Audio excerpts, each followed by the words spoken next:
안녕하세요. 네. 의원님께서 원래는 월간 말의 1호 기자시잖아요. 근데 그때랑 지금 그 당시와 지금의 언론 환경을 비교하자면 어떤 점이 가장 크게 변화했다고 생각을 하시나요? 그러니까 말지 창간호가 나온 게 1985년 6월 15일입니다. 그러니까 그때는 언론기본법이 이제 언론 환경을 좌우하던 때예요.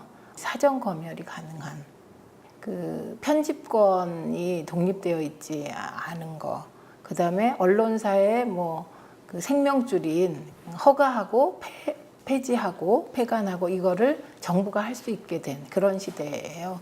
그러니까 그 일선 기자들, 언론인의 언론 환경은 아주 안 좋았죠.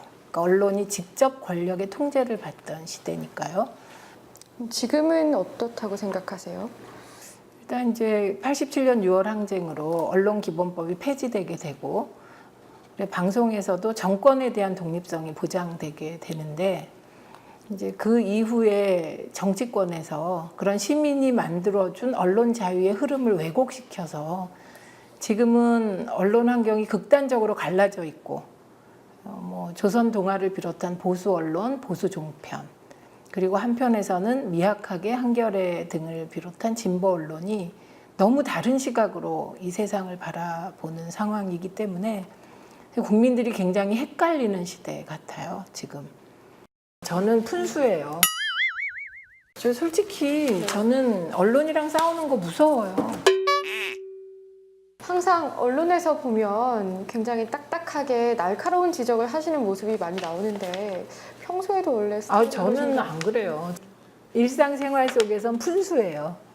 그리고 솔직히 저는 언론이랑 싸우는 거 무서워요. 언론에 이쁨 받고 싶어요. 그런데 제가 25년이나 언론운동을 했잖아요. 무서워도 싸워야 되는 게 저의 숙명이죠. 근데 지금 종편에는 출연을 계속 하지 않고 계시는 거죠? 네. 그 이유가 뭔가요? 그 당 차원에서 한동안 종편 출연 금지가 당론이었기 때문에 생각할 겨를이 없었고, 그리고 저는 사실은 이제 종편 출연을 반대한 사람이거든요.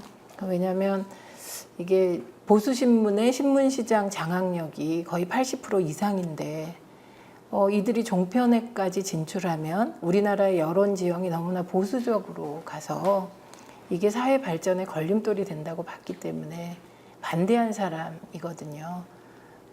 반대한 입장에서 갑자기 태도를 바꾸어서 종편에 출연한다는 게 저로서는 좀 어색했어요.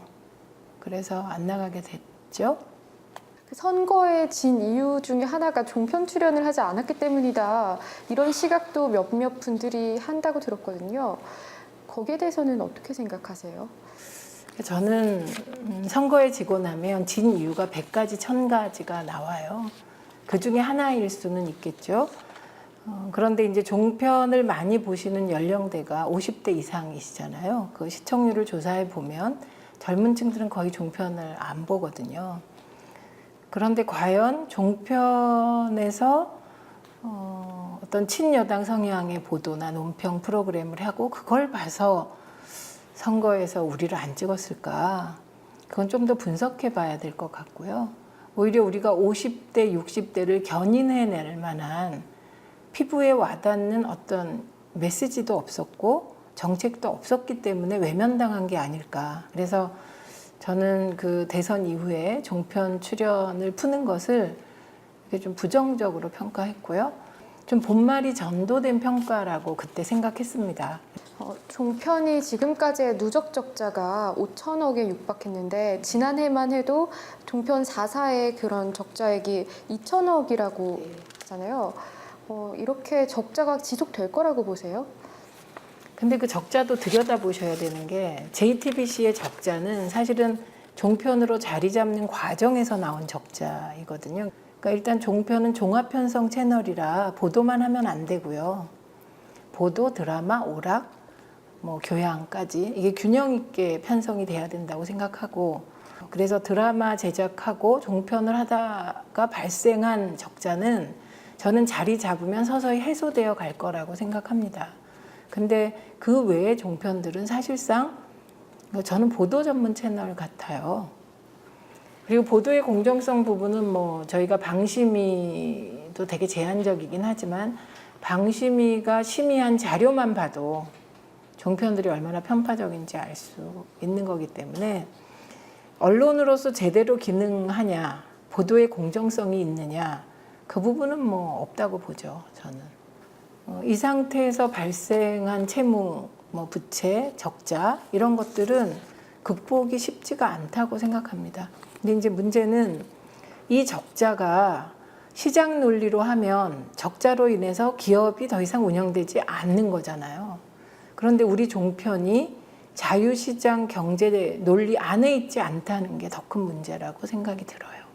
자유시장 경제 안에 들어있지 않다는 얘기를 조금만 더 구체적으로 네. 설명해 주시겠어요? 그러니까 예를 들면 그 방송 시장에서도 공정한 룰이 보장되어야 하잖아요. 자유시장 경제에 있어서 첫 번째 룰은 공정한 룰, 그렇죠? 자유 경쟁이 보장되는 공정한 룰. 근데 공정하지 않습니다. 종편은 지금 여러 가지 특혜를 받고 있어요. 우선 광고 특혜. 그러니까 지상파하고 종편은 편성이 똑같은데 지상파는 중간 광고가 허용되지 않아요. 종편은 중간 광고가 허용되죠. 이것도 특혜이고요. 그다음에 방송 발전 기금을 다 냅니다. 그런데 이 방송 발전 기금도 종편은 계속 유예 상태이고요. 그리고 이제 채널 배정, 황금 채널 배정 문제도 사실은 이게 최시중 방통위원장 때 여러 가지 이러저러한 압력에 의해서 SO들이 종편의 황금 채널을 배정할 수밖에 없었다는 의혹이 계속 일고 있고요.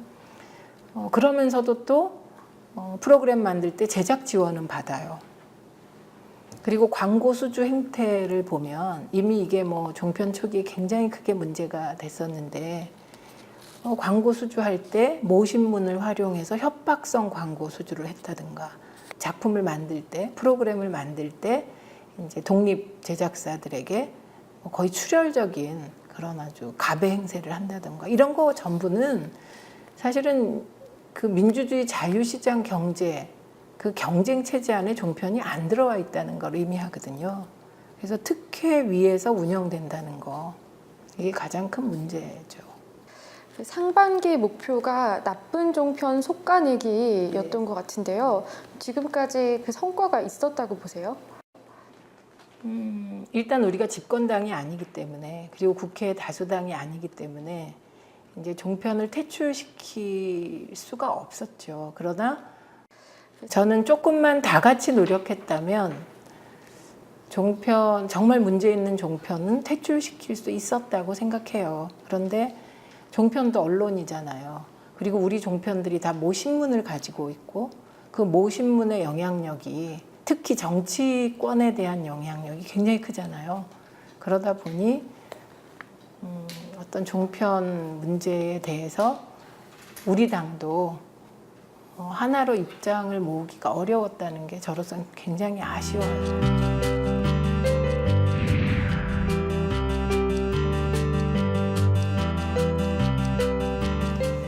저 60점은 된 거 아닌가요? 몇 점 같아요? 글쎄요. 60점이라고 하신 이유는 뭐예요? 낙제를 면했다. 낙제를 면했다. 저는 낙제 면하는 게 아주 중요한 것 같아요. 그런 거 아닌가? 낙제는 면하지 않았나요? 네. 고맙습니다.